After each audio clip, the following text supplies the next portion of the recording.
और वहीं भारतीय कम्युनिस्ट पार्टी ने एलपीजी गैस के दाम बढ़ाने की निंदा की है। पदाधिकारी तेजपाल सैनी के अनुसार पूर्व में सब्सिडी के साथ भी खिलवाड़ किया गया था। वहीं क्रूड ऑयल की दरें कम होने की स्थिति में भी लोगों को घटी दरों पर डीजल पेट्रोल नहीं मिलता। पहले ऐसे उदाहरण सामने आ चुके हैं। अब ईरान और इजराइल अमेरिका युद्ध के कारण गैस एवं क्रूड ऑयल के आयात पर विपरीत प्रभाव पड़ा है। सैनी ने आरोप लगाया कि मोदी सरकार ने अमेरिका के दबाव में रूस से तेल आयात करना रोक दिया था। उन्होंने गैस पर बढ़ाए गए दाम फिर से कम करने की मांग की है।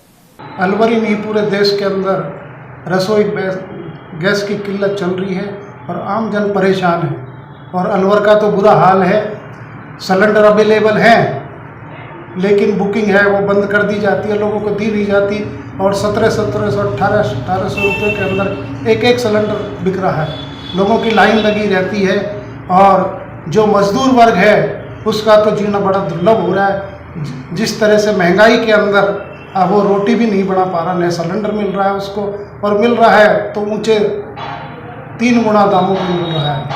हम एडमिनिस्ट्रेशन से, जिला कलेक्टर से अनुरोध करते हैं कि जो ये जो चोर बाजारी हो रही है, काला बाजारी हो रही है, इसको तुरंत बंद किया जाए जिससे कि आम जन को इससे राहत मिल सके।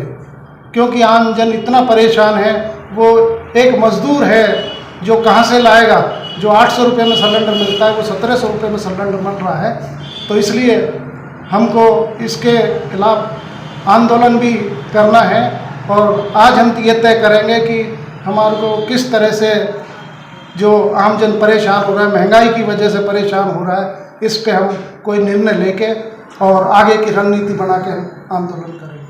लगातार गैस के दाम बढ़ रहे हैं और लोग परेशान हैं, बुकिंग भी नहीं हो पा रही है गैस और लगातार कालाबाजारी नज़र आ रही है। क्या कहना चाहिए? गैस के जो दाम सरकार ने बढ़ाए हैं, इससे तो ऐसा लगता है कि सरकार को केवल बहाना चाहिए था गैस का दाम बढ़ाने के लिए। एक तरफ तो बीजेपी नेता कह रहे हैं कि गैस की कोई कमी नहीं है, दूसरी ओर आम जनता परेशान हो रही है, सिलेंडर लेकर के घूम रहे हैं। होटल जो चल रहे थे जिनमें खाने वाने का प्रोग्राम था, उनमें भी वो बड़े सिलेंडर नहीं मिल रहे हैं। जो एलपीजी गैस से जो गाड़ियां चलती हैं उनको भी एलपीजी गैस नहीं मिल रही है और इससे काफ़ी परेशानी हो रही है। ये सरकार आम जनता के हित में कभी भी नहीं रही है। पहले सभी आम जनता को जो सब्सिडी के जो सिलेंडर मिलते थे, उन सब्सिडी की समाप्त करने के लिए सरकार ने अपील की थी कि सब्सिडी अपनी वापस ले लीजिए और पूरे दाम पर सिलेंडर लीजिए। गरीबों को भी उज्ज्वला गैस के नाम से जो कनेक्शन जो जारी किए थे उसमें भी वो सब्सिडी बैंक खातों में डालने लगे। परंतु जब कोरोना काल जब आया था तो उस कोरोना काल में चुपचाप वो सीढ़ी समाप्त कर दी और जो गरीब जनता थी वो अपनी सब्सिडी लेने के लिए बैंकों में चक्कर काटती रही, परंतु उनको सब्सिडी सरकार ने नहीं दी। उसी प्रकार से डीजल और पेट्रोल के दाम भी आप देखिए।